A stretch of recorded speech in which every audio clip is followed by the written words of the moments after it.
Focus, ideate, innovate, enable.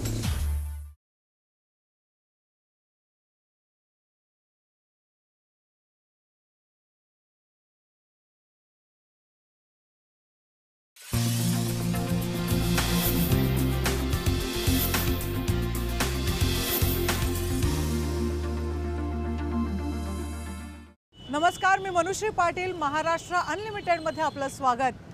आज आपण आलो आहोत महाराष्ट्राची पर्यटनाची राजधानी म्हणून ओळखल्या जाणाऱ्या औरंगाबादमध्ये. औरंगाबाद म्हटलं की अजंठा एलोरा किंवा बीबी का मकबरा, पण इतकंच नाही तर औरंगाबादने खूप सारा याचा ऐतिहासिक वारसा सुद्धा जपून ठेवलेला आहे. चारी डोंगरांच्या कुशीत वसलेल्या औरंगाबादमध्ये पर्यटनासाठी अतिशय उत्तम अशी ठिकाणं आहेत.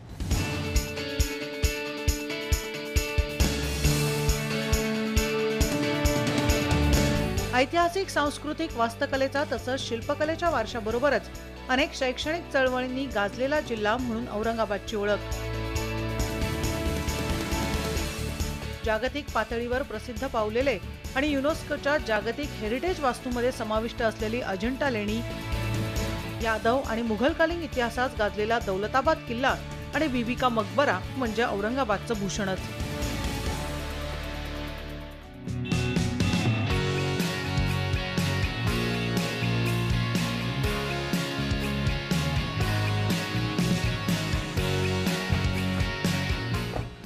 औरंगाबादमध्ये आपण आलो आहोत आणि औरंगाबादमध्ये राहण्यासाठीचे खूप सारे ऑप्शन्स आहेत. अगदी साध्या हॉटेल्सपासून ते लक्झरी हॉटेलपर्यंतचे पर्याय तुमच्याकडे अवेलेबल आहेत. पण आम्ही चूज केलं ते म्हणजे महाराष्ट्र पर्यटन विकास महामंडळाचं MTDC रिसॉर्ट.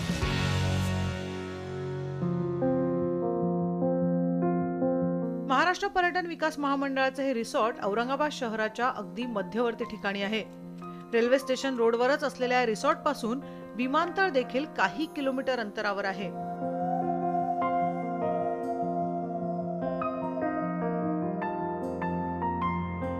या ठिकाणी राहून तुम्ही औरंगाबादच्या पर्यटन स्थळांकडे अगदी सहज जाऊ शकता. अगदी 1100 रुपयांपासून ते 1400 रुपयांपर्यंत तुम्हाला इथे राहण्याची उत्तम सोय आहे.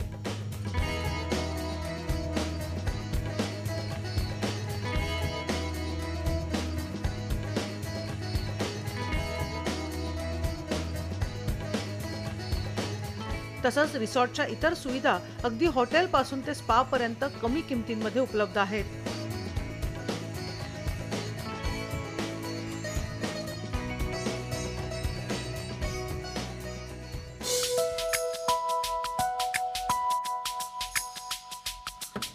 महाराष्ट्र पर्यटन विकास महामंडळाच्या या रिसॉर्टमध्ये मी मस्तपैकी आता फ्रेश झालेली आहे आणि आता आपण जाणार आहोत औरंगाबादमधली काही ऐतिहासिक स्थळं बघण्यासाठी.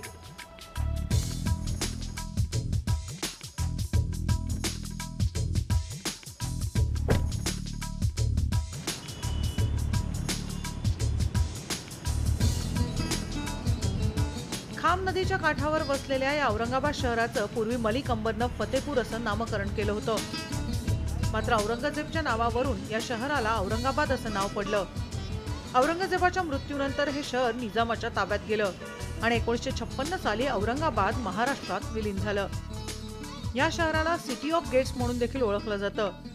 जवळजवळ 52 दरवाजे या शहरात आहेत. या शहराची सफर करण्यासाठी आम्ही निघालो आणि सुरुवातीलाच उत्सुकतेपोटी आम्ही ज्यावरून औरंगाबाद नाव पडलं त्या औरंगजेबची कबर बघण्यासाठी गेलो. औरंगजेबची कबर जवळच असलेल्या खुलदाबादमध्ये आहे.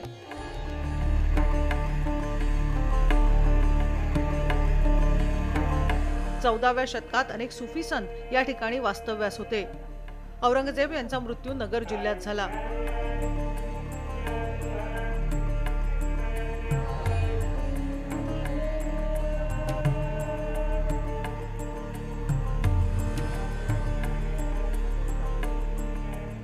एखाद्या सम्राटाच्या कबरीबद्दल जेव्हा आपण बोलतो तेव्हा त्या कबरीचा श्रीमंती थाट आपल्याला नेहमी बघायला मिळतो. पण आज आपण अशा कबरीत आलेलो आहोत जी कबर अतिशय साधी आहे पण एका शहेनशाहची आहे. होय, मी बोलते औरंगजेबबद्दल. औरंगजेब शहेनशाह असला तरी त्यांनी अगदी शेवटी या खुला आकाशाच्या खाली झोपणं पसंत केलेलं आहे आणि औरंगजेबाबद्दल तुम्हाला वेगळं काही सांगायलाच नको.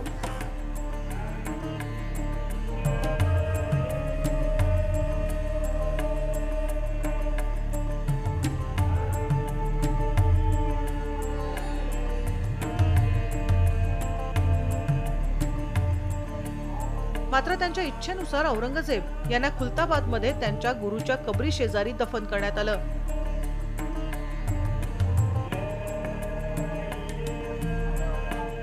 ही कबर अतिशय साध्या पद्धतीने बांधण्यात आली आहे.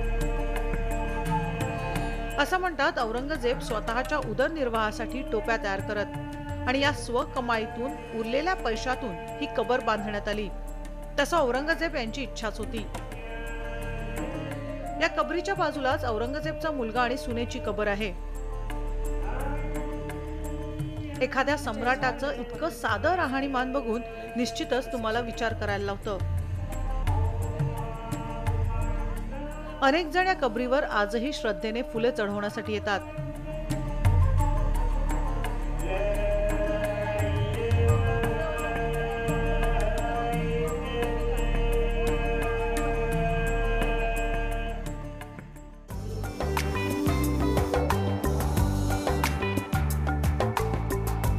तिथून आम्ही पुढे गेलो होते दौलताबादला. औरंगाबाद पासून 15 किलोमीटर अंतरावर आणि वेरूळ जवळच असलेला हा दौलताबाद किल्ला.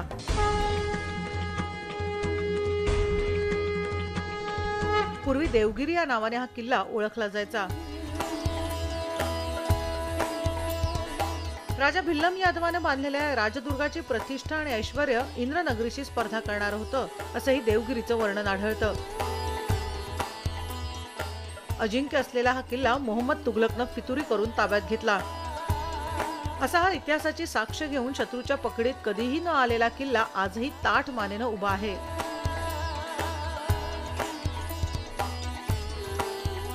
त्याचबरोबर किल्ल्यामध्ये बांधलेलं चांद मिनार हे अत्यंत देखणं आहे, जे त्या काळातील वास्तुकलेचा उत्कृष्ट नमुना आहे.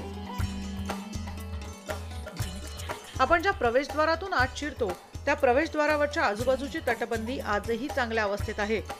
किल्ल्याचे लाकडी दरवाजे आजही शिल्लक आहेत. याला मोठाले 14 सेंटीमीटर एवढे खिळे बाहेरून लावलेले आहेत.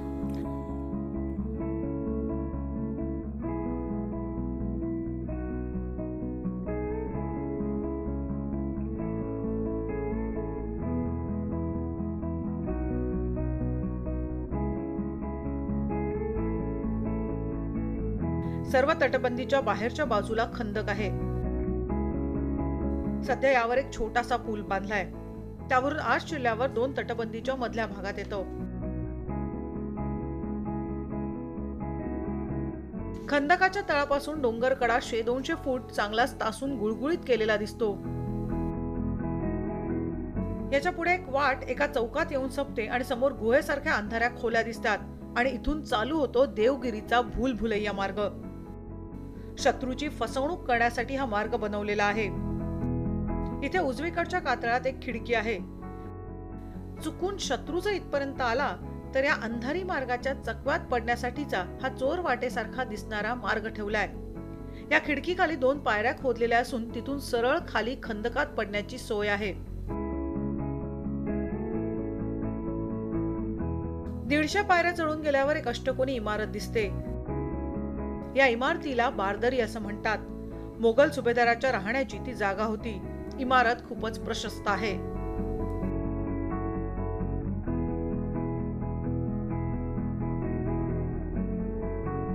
इथे घुमटाकृती छत, जाळीच्या खिडक्या, अष्टकोनी खोल्या आणि सज्ज असे सगळे प्रकार पाहायला मिळतात.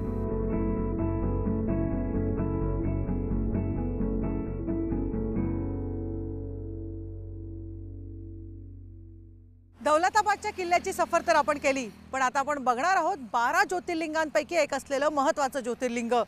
तोपर्यंत तुम्ही कुठेही जाऊ नका, घेऊया एक ब्रेक.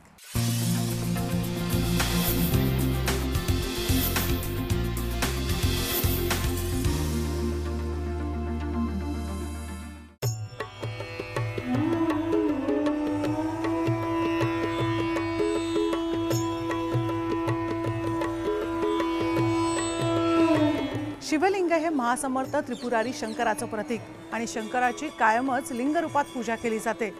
अशी 12 ज्योतिर्लिंग आपल्या देशभरात आहेत आणि त्यातलंच घृष्णेश्वर एक. भारतातील प्रसिद्ध ज्योतिर्लिंगांपैकी श्री क्षेत्र वेरूळ इथल्या घृष्णेश्वराचं हे पूर्ण स्थान औरंगाबादहून जवळजवळ 30 किलोमीटर अंतरावर आहे.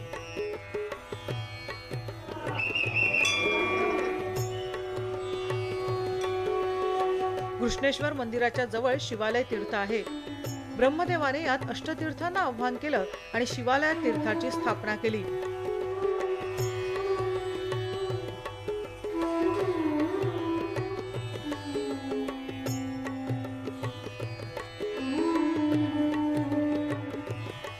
शिवालयात पाय धुतल्यानंतरच घृष्णेश्वर मंदिरात दर्शनासाठी भाविक जातात.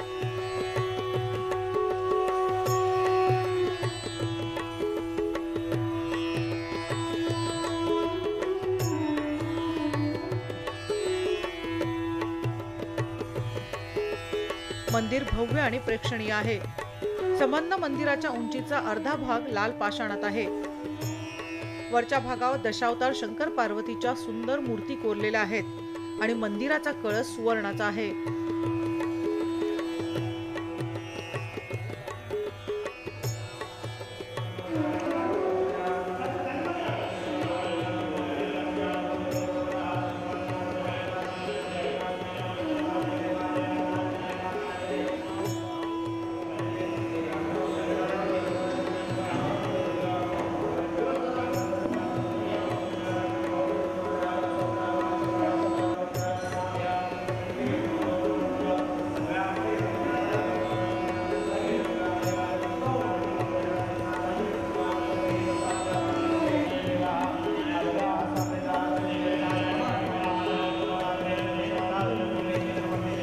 महाशिवरात्र तसंच श्रावणात इथे मोठी जत्रा भरते. घृष्णेश्वराची पूजा सुद्धा अतिशय बघण्यासारखी असते.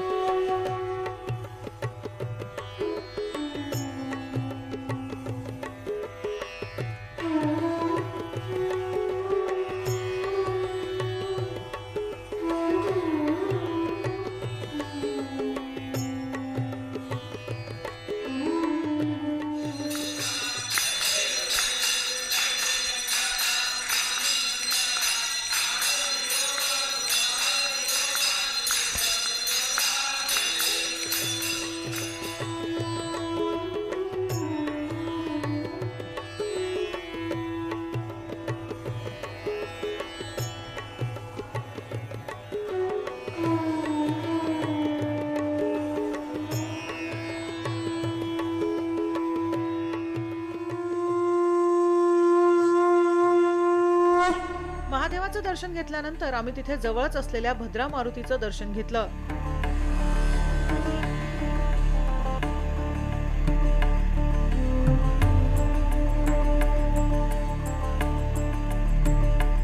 खुलताबाद मध्ये वसलेल्या भद्रा मारुतीची भव्य मूर्ती निद्रिस्त अवस्थेतील आहे.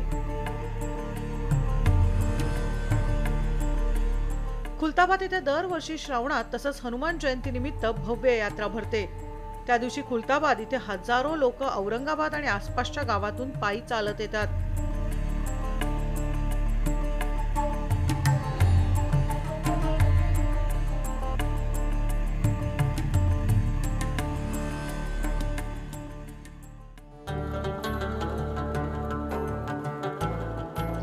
इथून आम्ही पुढे गेलो तेव्हा प्रत्येकालाच उत्सुकता होती शहरातील पानचक्की पाहण्याची.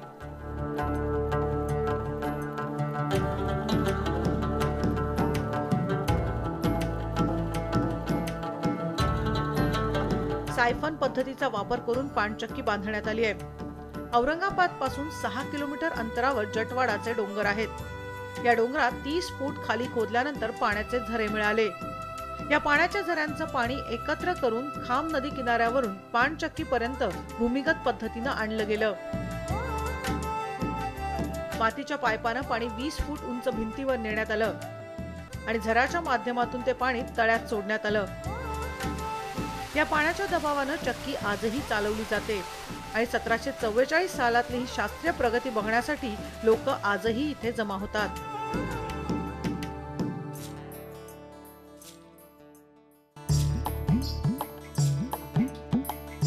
तिथून आम्ही पुढे गेलो औरंगाबाद शहराची खरी ओळख बघण्यासाठी, म्हणजेच बीबी का मकबरा बघण्यासाठी.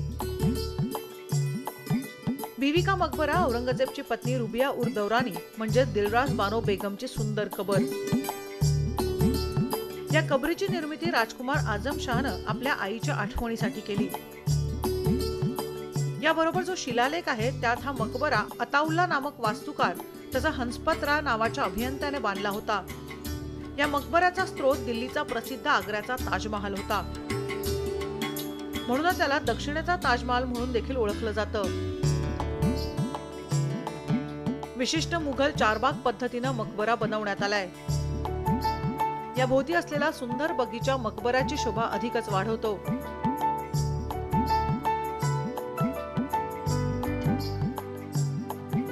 उंच नक्षीदार कोरलेल्या भिंती, त्यातील रंगसंगती अतिशय सुबक आहे.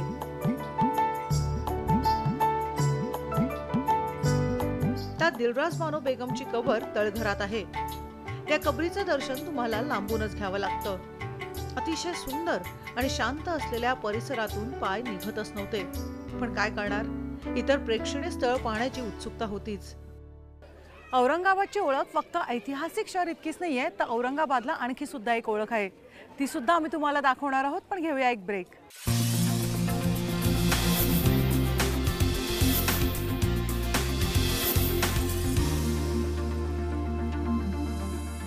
औरंगाबादमध्ये पर्यटनाचा आनंद आपण घेत आहोत आणि तुमच्या लक्षात आलं असेल की ऐतिहासिकदृष्ट्या औरंगाबाद किती महत्त्वाचं शहर आहे. इतकंच नाही तर निसर्गप्रेमींसाठी सुद्धा औरंगाबादमध्ये अभयारण्यासारखं अगदी एक महत्त्वाचं ठिकाण आहे. आणि शॉपिंगसाठी तर बोलायलाच नको, कारण पैठणी बनते ती औरंगाबादमध्येच. अगदी देशविदेशातून लोक औरंगाबादमध्ये पैठणी घेण्यासाठी येत असतात. पण आपण सुरुवात करणार आहोत अभयारण्यापासून.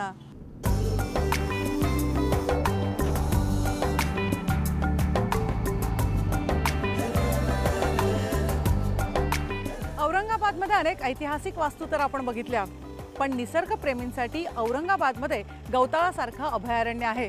असं म्हटलं जातं की गौतम ऋषींचं वास्तव्य या भागात होतं आणि म्हणूनच या परिसराला गौताळा परिसर म्हणून ओळखलं जातं.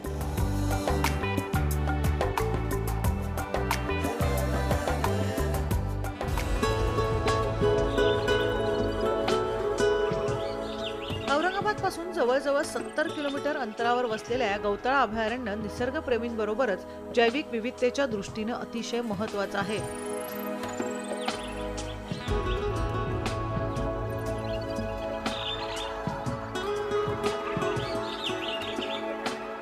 सुंदर निसर्ग, धबधबे,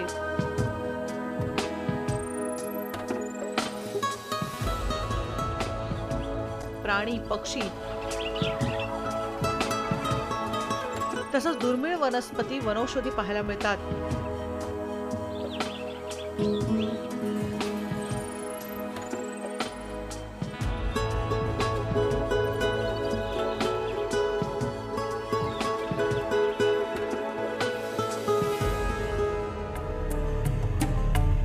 याबरोबरच सीताकुरे आणि पांडव श्रद्धास्थानेही प्रेक्षणीय आहेत.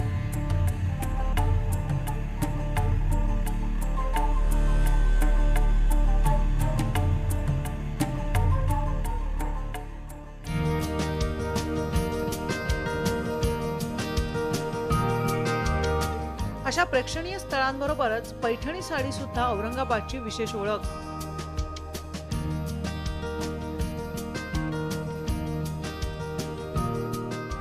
रेशमी साडी आणि त्यावर जरतारी मोर असलेली पैठणी. ही पैठणी आपल्या घरात असावी अशी प्रत्येक स्त्रीची अगदी मनोमन इच्छा असते आणि हीच पैठणी तयार होते औरंगाबादमध्ये. अगदी पर्यटनासाठी लोक औरंगाबादमध्ये येतातच, पण खास पैठणीसाठी सुद्धा अगदी देश विदेशामधून लोक औरंगाबादमध्ये येत असतात.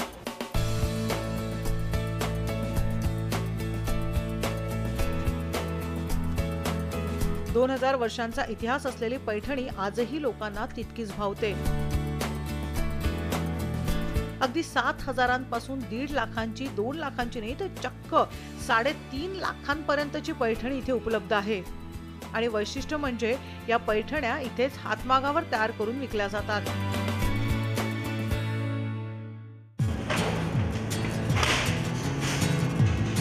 अगदी साधी एक पैठणी तयार करण्यासाठी 7 ते 8 दिवसांचा कालावधी लागतो. तर विशेष पैठण्या तयार करण्यासाठी अगदी 8 ते 10 महिन्यांचाही कालावधी लागतो. ओरिजिनल पैठणी ही हातमागावरच तयार केली जाते आणि इतिहासातली ही उंची साडी आपल्या कपाटात असावी अशी अनेक महिलांची इच्छा आजही आहे. अशा सगळ्यांसाठी सगळं काही असलेल्या औरंगाबादचा अखेर आम्ही निरोप घेतला. औरंगाबादमध्ये पर्यटनाचा आणि शॉपिंगचा पुरेपूर आनंद घेतल्यानंतर आपण ही सफर इथेच थांबवत आहोत. पण पुन्हा भेटणार आहोत एका नवीन पर्यटन स्थळी. तेव्हा पहा फक्त IBN लोकमत.